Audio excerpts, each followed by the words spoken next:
You're listening to the Secure Dad Podcast. Discover ways to secure your home, protect your family, and embrace your role as a protector parent. Welcome, friend. I'm Andy Murphy, the creator of The Secure Dad. This podcast serves to help families become proactive in their safety.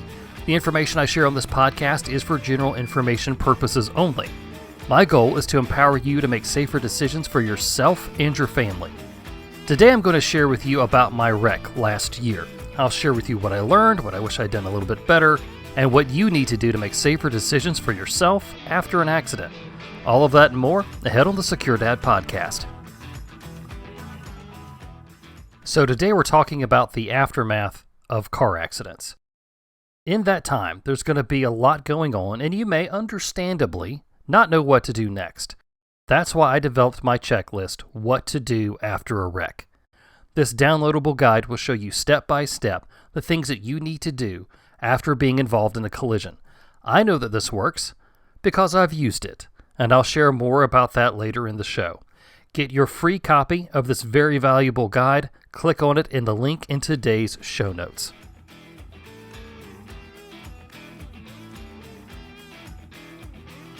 So let me start all of this out by saying, I'm a good driver. By far I'm not the best, but I try to minimize distractions, know where I'm going, and pay attention to what's going on around me. And I'm also aware of my weaknesses too. As much as I try to control what happens in my car, I know I can't control what others do in their cars. So today I want to share with you about my accident that I was in last summer. It's been almost a year, and I held off saying anything about it because I wanted to make sure that all the insurance and everything was handled and that it was all truly over. So on a Tuesday morning, last July, I was driving home alone in our older SUV. I was passing our local high school, which is on a 2-lane road with a center turn lane. As I approached the entrance to the school, a car turned left in front of me. I tried to veer to the right off the road, but due to the lack of time and distance, I was unable to avoid the collision. There was a white flash, a hard hit, and I grunted really loud. The next few moments are kind of swimmy.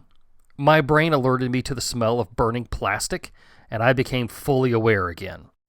I had previously been in a car fire, so that smell was familiar and alarming. I knew that I had to get out of the car, so I turned off the engine and I got out. I had come to the stop on the side of the road just before a wooded area with trees, and amazingly, I had missed 2 cars at the stop sign waiting to turn out of the school. The driver and the passenger of the other car were already out, and that made me feel really good that they were okay. The driver was about 16, the passenger was a bit younger. The driver was shaken up, but knew enough to come ask me if I was okay. We spoke for a moment, and I don't remember what was said, but at the end, she hesitated, and she said, "I'm sorry." This indicated to me that she knew that she was at fault. But if there had been a full investigation, I'm not sure that that would have held up in court. But at least it was comforting to know that she understood what had happened, and I respected her ownership of her actions. I got on my phone and I called my wife to say that I was in a wreck and that I was okay and where I was. Then I called my insurance agent and I left a message. Sometime after that, a nice man came to check on me. Most people had been concerned about the young ladies, and I get that. Their car was in much worse shape than mine was. He'd not seen the accident, but he just wanted to stop and check on everybody. We spoke briefly, and he volunteered to call the police. What we found out is that local 911 wasn't going to send an officer to the scene. Since there was no need for an ambulance, they told him to call the highway patrol instead. Now he has to make a separate call to the highway patrol, talk to somebody new, and then we found out it was going to be an hour before a trooper showed up.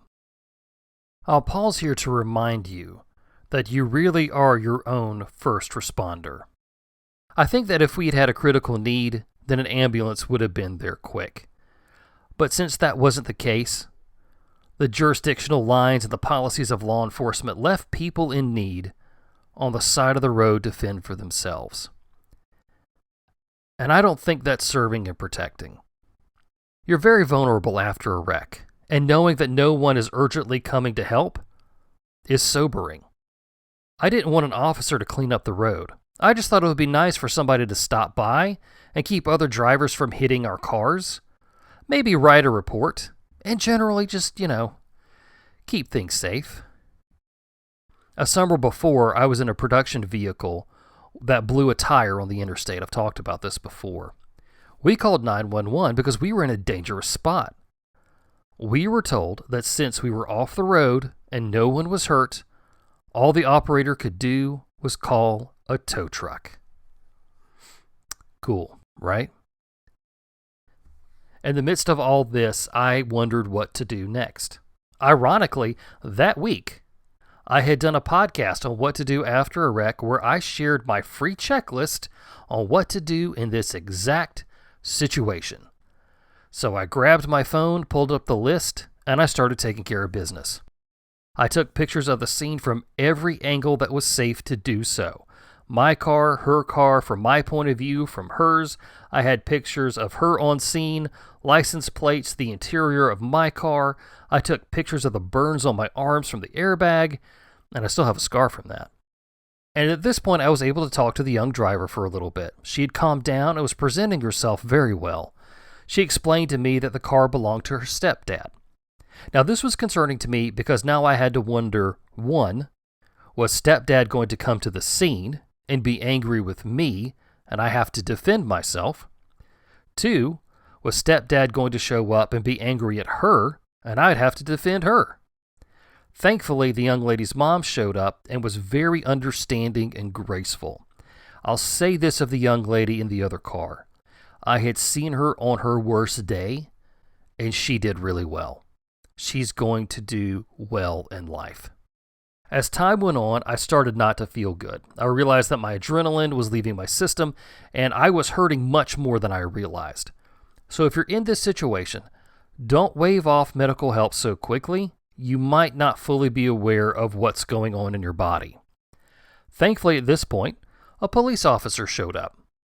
He was a school resource officer who was just on his way to work. He pulled in and checked on us, got to work, and called a tow truck. Then my wife arrived, started to help me work through what was going on, and was a great asset. She knew that I was hurting, and she could tell that I was trying to cowboy my way through it. She informed me that we were going to go to urgent care as soon as I was cleared, and I really didn't have much say in it. The tow truck arrived, and I began to clean out my car. I didn't know for sure if it was going to be totaled, but I wanted to get all of my stuff out of it that I could.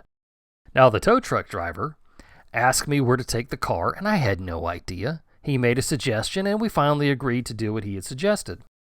I talked to the driver and her mom, and we exchanged information. I offered information first and told her to take pictures of my cards. And I did this because I wanted that same information from her. By offering it first, it was a sign of good faith, and it opened up the chance for them to reciprocate, which is what I really wanted. As I cleaned up my car, the officer came to explain everything to me. On the incident report, he noted that the young lady was at fault. I don't know if she admitted that to him, and I also don't know if he gave her a ticket. I spoke to the young lady for the last time, forgave her, and told her not to let this moment define her. And after that, my wife took me to urgent care. So I want to share with you a few things that I learned well after the actual collision.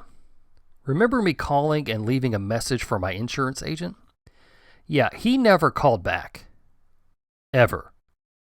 It took a long time to learn that he was being removed from the company and that the company didn't have anybody to help his clients. So we were on our own. I filed a claim through the company app, and that actually went pretty smoothly. But generally, your local agent really can't do that much for you. I found this out later. To be honest, I'm not sure why local agents exist other than to sell you more stuff. If you think that the local agent will be fully knowledgeable of your claim and will answer all of your questions, they won't. They have to refer you to the adjuster who works in some office building in another state.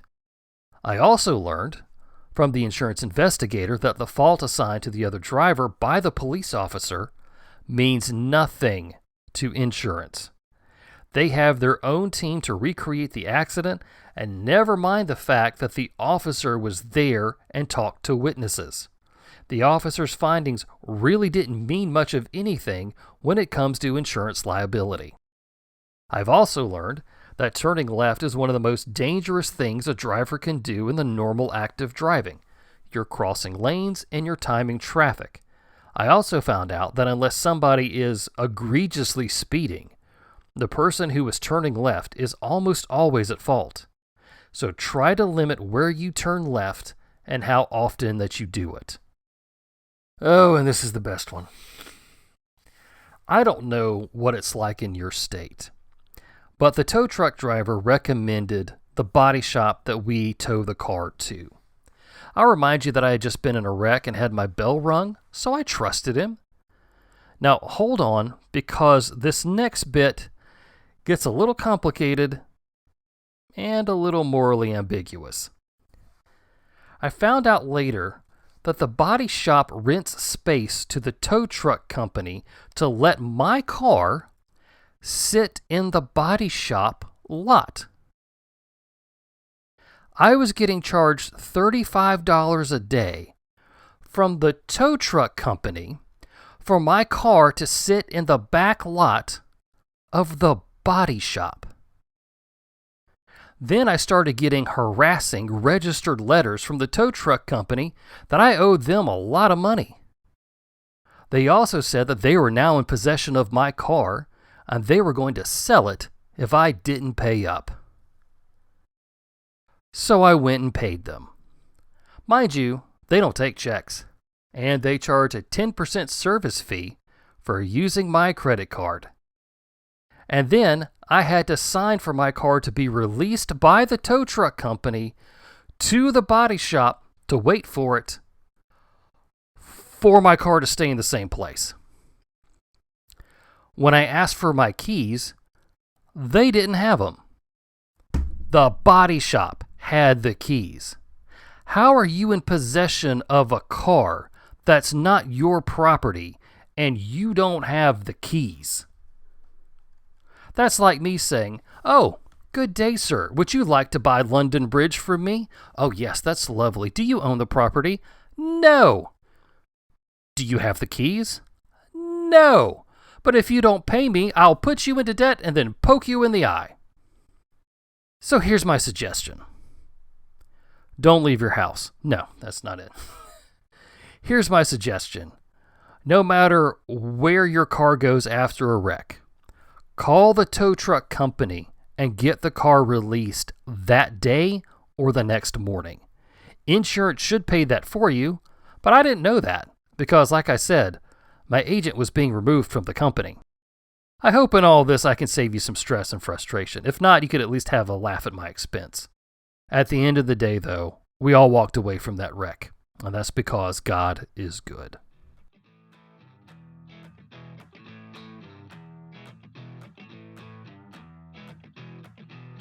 Well, that's all that I have for the Secure Dad podcast for today. I hope you found something useful in all of that. Thank you for listening. To get your free copy of my checklist, What to Do After a Wreck, click on it in the link in today's show notes. You now know that it worked for me, and it will work for you too. Print out a copy of it and leave it in your glove compartment, and then hope you never have to use it. I'm Andy Murphy, and until next time, take care and be safe on the road.